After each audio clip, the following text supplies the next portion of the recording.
당연히 누구나가 있지 않습니까? 이 전원주택이 아주 시골로 가는 전원주택과 서울과 가까운 수도권 지역에 있는 전원주택이 있는데, 저는 도심지 내의 전원주택을 원합니다. 안녕하세요. 저 명지대학교 부동산학과의 권대진 교수입니다. 직업이 좀 자유롭고 생활에 여유가 있는 분들이 가야 된다고 생각해요. 출근을 했다가 늦은 시간에 퇴근하는 사람들은 전원생활이 어려워요. 사실은 전원주택은요, 젊은 사람들이 가서 살다가 나이 들어 들어와야 되거든요. 사실은 다시 말하면 젊은 사람들이 아이들 데리고 나가서 자연과 더불어 아이들을 성장시키고 기르고 난 다음에 성장하면 다시 도심에 들어오는 게 맞습니다. 근데 우리 거꾸로 가고 있잖아요. 근데 그들은 사실 아플 때 병원이 멀어져요. 계속 거꾸로 가야 됩니다. 추천하고 싶은 지역이 있으실까요? 전원주택으로 가고. 직장이 어디 있느냐에 따라 다른데요. 강남 지역에 직장이 있다면 가장 전원주택이 거리상은 좋은 데가 바로 광주군이나 용인시입니다. 그런 쪽은 출퇴근이 가능한데, 강북 같으면은 뭐 양평이라든지 양수리 같은 정도, 파주라든지 고양시 같은 경우, 김포, 부천 일부 지역.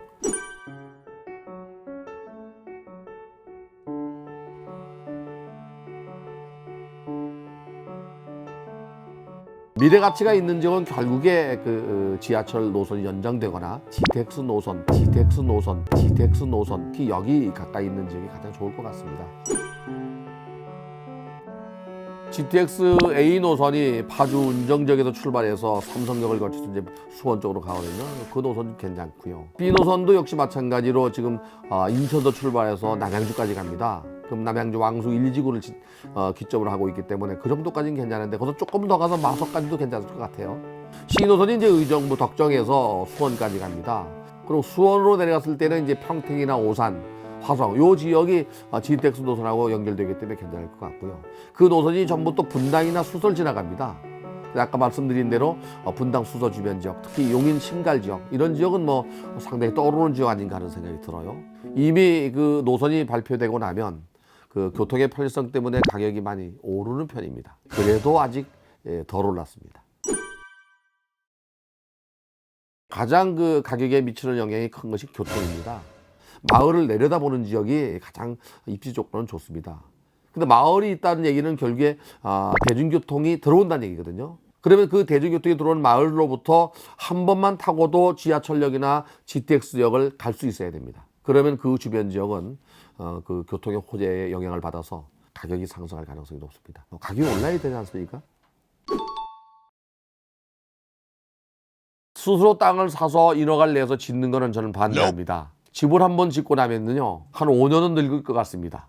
뭐 정말로 추천한다면 경매로 사면 뭐 한 30-40% 싸게 살 수도 있거든요.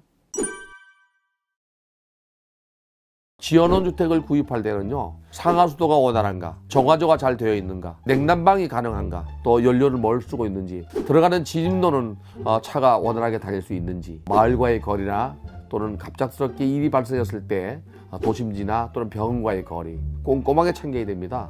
새로 땅을 구입해서 짓는다면은 그 도로의 소유자가 누군지 분명히 확인해야 됩니다. 지목상 도로이거나 도로가 관행상 나여 있다 하더라도 도로가 타인 도로를 깨운 도로 사용 승낙을 받지 않으면 허가가 안 납니다. 땅은 싸게 샀는데 집을 짓지 못한다면 아무 의미가 없잖아요, 그죠?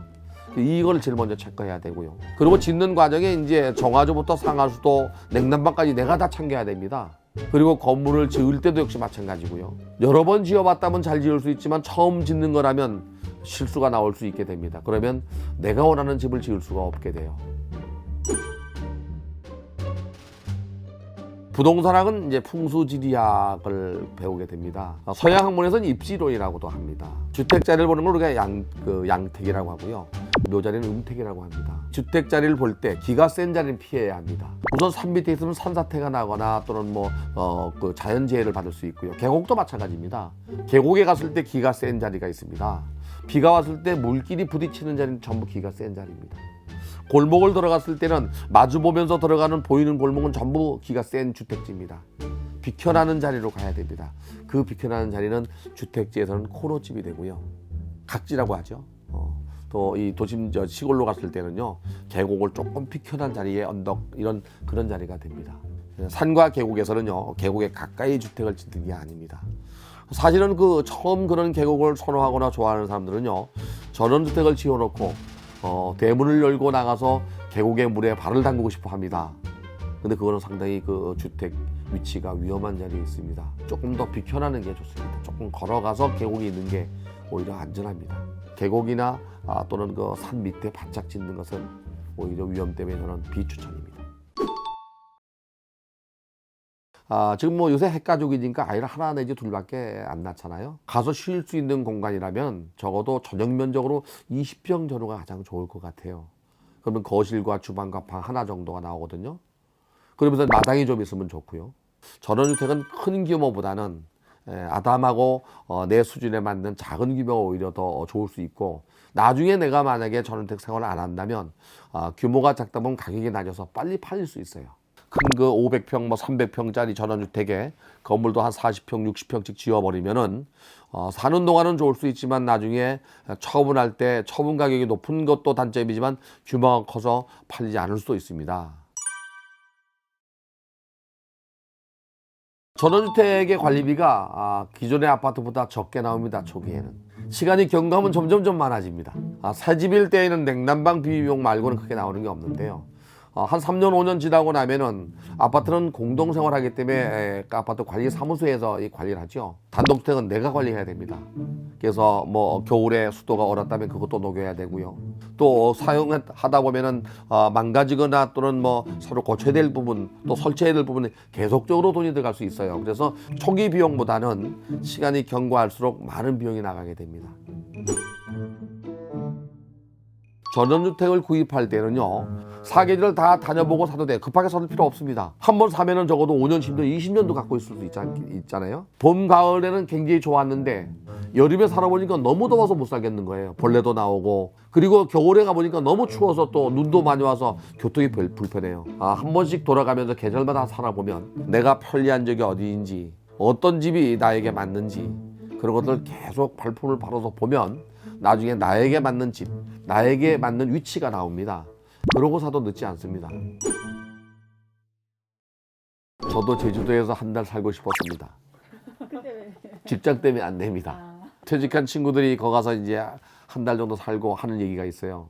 제주도 1년 내내 맑고 좋은 날씨가 별로 없답니다. 처음에는 좋았는데 시간이 지날수록 점점 외로워지더랍니다. 근데 거리가 멀다 보니까 다시 또 돌아오면 다시 가기가 어렵고, 언제나 내가 집에 올 수 있고 가족과 만날 수 있고, 또 가족이 전체 가더라도 그 주변 지역 사람들과 같이 어울릴 수 있는 거리 정도가 아마 전원주택에 가장 좋을 것 같아요. 근데 로망은 로망일 뿐이지 이걸 실행으로 옮길 때는 대단한 결심과 시련이 있다고 봐야 돼요. 아직은 포기하진 않았지만은 기회가 된다면 한 번쯤은 전원 생활을 해보고 싶습니다.